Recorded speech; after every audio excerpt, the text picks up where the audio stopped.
Pois a colección empeceina alá por ano 68 nunha taberniña típica que puxen aquí un local onde se xuntaba con meus amigos. Decorámola cas ferramentas que nos traían os veciños do pueblo, algunhas que eu tiña.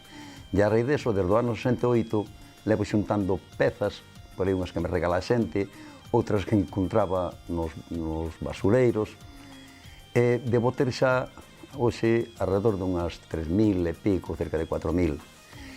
Teño xa de todas as clases, teño, non sei, desde labranza, teño todos os oficios, teño, bueno, todo xa agora, incluso cousas xa máis modernas. Non sei, levo xa, xe digo, 50 ou 60 anos xuntando cousas.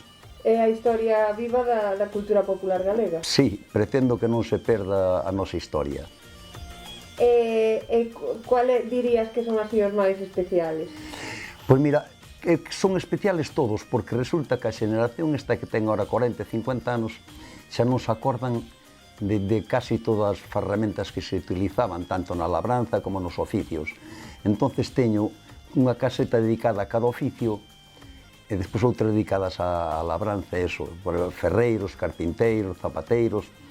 Teño en cada caseta sastres, e despois manos coleccións de, non sei, de todo, de faroles, luces. Teño como 200 tipos de luz, desde o candil de sebo hasta a bombilla. É dicir, teño nun proceso, teño todo por esperdigado. E ademais de conservar cousas materiales, tamén te dedicaches a conservar cousas inmateriales? Bueno, cos materiales dedico a recuperar lendas, costumbres, tradicións, refrás, cancións, historias de xentes de aquí, sin pretensión de publicar, pero bueno, fago algunhas cousiñas para regalar a xente para que non se perda a memoria dos nosos antergos.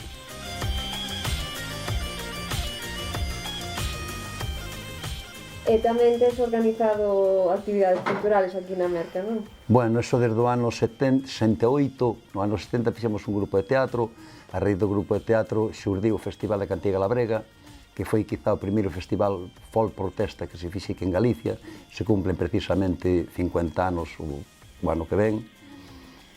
Quero facer un revival daqueles tempos que a xente que queda, que a maior parte, pois xa desgraciadamente morreron.